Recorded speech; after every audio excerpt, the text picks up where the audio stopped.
और मैं चाहता हूं कि आप देखिए कि परमेश्वर मूसा के विषय में क्या कहता है।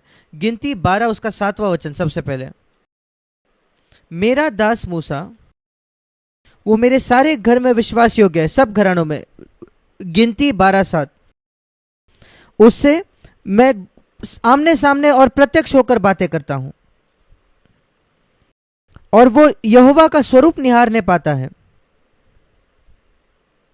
वो दूसरे भविष्यद्वक्ताओं के जैसा नहीं है। अगर कोई दूसरा नबी है, 6वां वचन, तो मैं एक दर्शन में अपने द्वारा उसको प्रकट करूंगा या स्वप्न से उससे बातें करूंगा। मैं उससे आमने सामने नहीं बात करूंगा, कोई दर्शन या कोई सपना। पर मूसा के साथ मैं आमने सामने बात करता हूं। उस समय भी इस्राएल में मूसा बिल्कुल अलग था, दूसरे सारे नबियों से अलग, क्योंकि वो विश्वास योग्य था। 7वां वचन, परमेश्वर के घर में।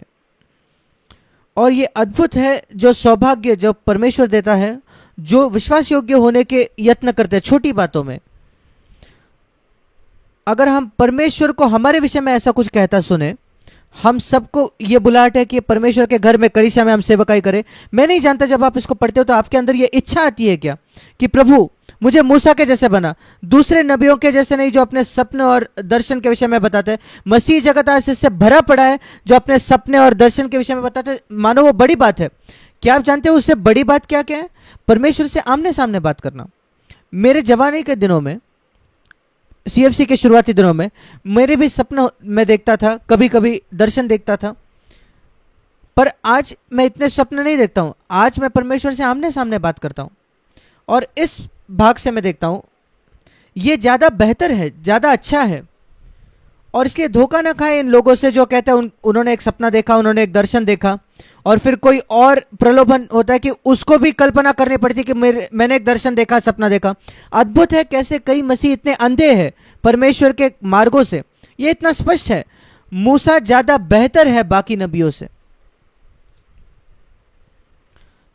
मैं आपको एक वचन दिखाना चाहता हूं जकरिया के नबी के पुस्तक में, उसका 3रा अध्याय।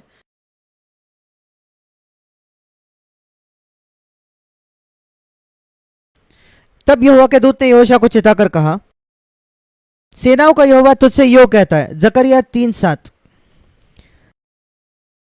यदि तू मेरे मार्गों पर चले और जो कुछ मैंने तुझे सौंप दिया है उसकी रक्षा करे, तो तू मेरे भवन का न्यायी और मेरे आंगनों का रक्षक होगा। और इसे सुने, और मैं तुझको इनके बीच में आने जाने दूंगा जो पास खड़े हैं, मतलब मेरे इन स्वर्गदूतों के साथ। तू मेरे उपस्थिति के अंदर बाहर आसानी से आ पाएगा। ये कितना अद्भुत है, क्या एक बड़ा सौभाग्य है। प्रभु कहता है तू उन दूसरे लोगों जैसा नहीं है जिनको मैं एक संदेशा भेजता हूं। तू मेरे सिंहासन के सामने आ सकता है जैसे स्वर्गदूत आते हैं, मेरे उपस्थिति से अंदर आ सकता है, और जब चाहे तू वहां से जा सकता है।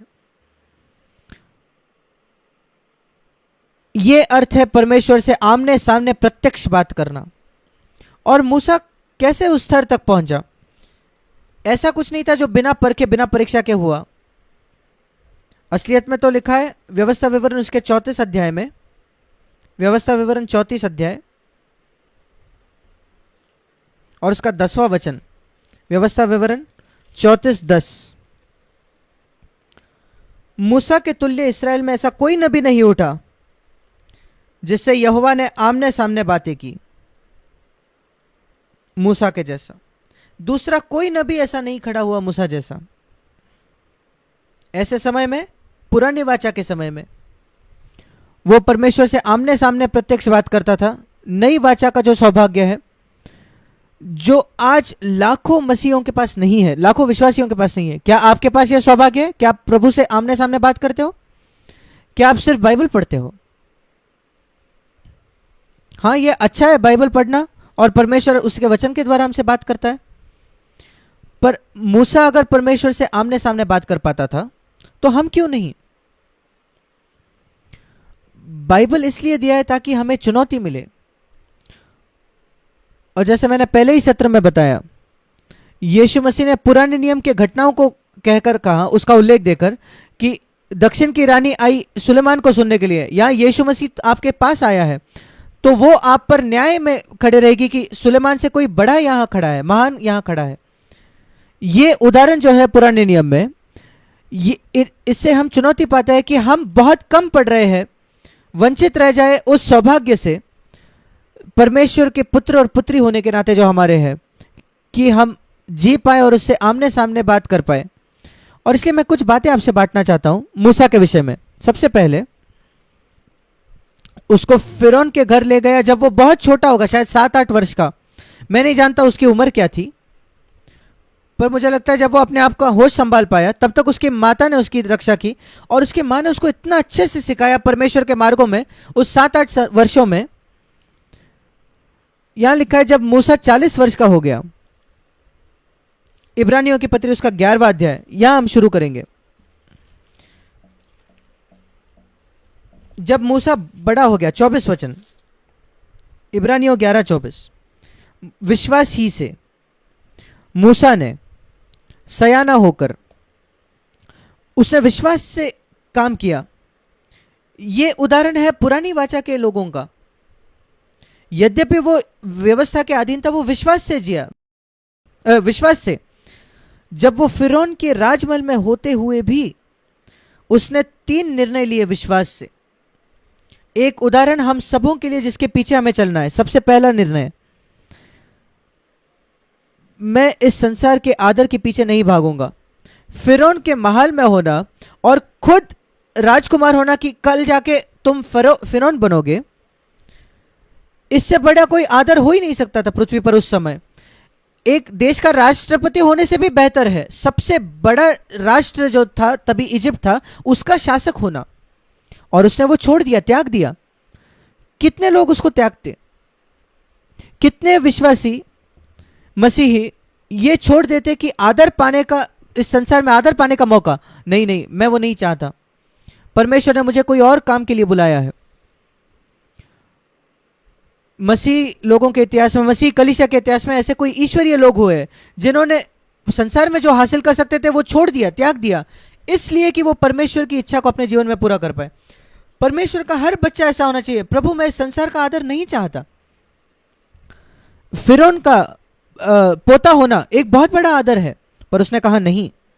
दूसरी बात जो उसने इनकार की, 25 वचन, वो था पाप का सुख। इस संसार का आदर और पाप से मिलने वाला सुख। और अगर एक जगह थी पूरे संसार में उस समय 1500 वर्ष पहले मसीह के, जहां आप हर किसी सुख विलास में, पाप के सुख विलास में आप खुश रह सकते थे, वो था फिरौन का राजमहल। उनकी कोई नैतिकता नहीं था, आप जो चाहो वो पाप कर पाते थे, अपने आप को उसमें भर सकते थे आप उससे। उसने कहा नहीं। उसके आसपास जो बाकी लोग थे वो उन सुख विलास का भाग लेते थे, उसने कहा नहीं मैं वो नहीं करूंगा, मैं नहीं करूंगा। और परमेश्वर वो देख रहा था विश्वास से। उसने कहा नहीं इस पाप के सुखों को। और तीसरी बात हम जो पढ़ते हैं 26 वचन में, मिस्र के भंडार का बड़ा धन, और कई मसीह लोग इससे आकर्षित होते हैं। धन, एक ऐसा मौका जहां हम धन कमाए, और यहां उसको कमाना नहीं था, उसको उसके लिए लड़ना नहीं था, वो उसमें जन्मा था, वहां उसके पैरों पर था, उसको बस उसके उठाना था। मिस्र के भंडार का बड़ा धन, उसने कहा नहीं। और देखिए 3 बातें जो मूसा ने इनकार किया, संसार का आदर, पाप का सुख विलास और इस संसार से मिलने वाली संपत्ति, वो 3 चीजें। जीविका का घमंड जो है वो संसार का आदर, हमारे शरीर की अभिलाषा वो है संसार के पैसे संपत्ति, और आंखों की अभिलाषा, जो कुछ हम देखते हैं वो खरीदने की इच्छा, वो है आंखों की अभिलाषा का अर्थ, इस संसार के धन। और जो मूसा ने इनकार किया था वो 3 वो बातें थी जो पहला यूहन्ना उसके 2 अध्याय में लिखी है, 16 में लिखी है।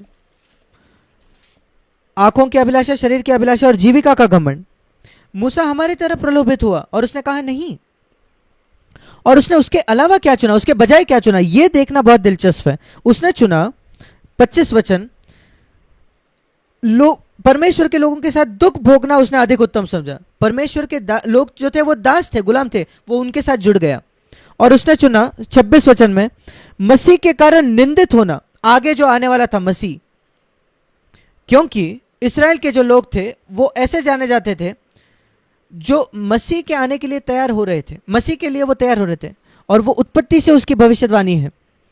और मूसा ने कहा मैं उसके लिए जी रहा हूं, मैं आने वाले मसीह के लिए जी रहा हूं, मसीह जो आएगा इन लोगों में से। और जो उसने चुना वो अदृश्य था, मसीह तो आगे आने वाला था भविष्य में। उसने जो चुना वो निंदा, वो तभी उसको मिली। और ये हमारा उदाहरण है, हम मसीह की निंदा को चुनते हैं। इब्रानियों 13 में हमें कहा गया हमें छावनी से बाहर जाना है उसकी निंदा अपने ऊपर उठाकर। इब्रानियों 13:13 में।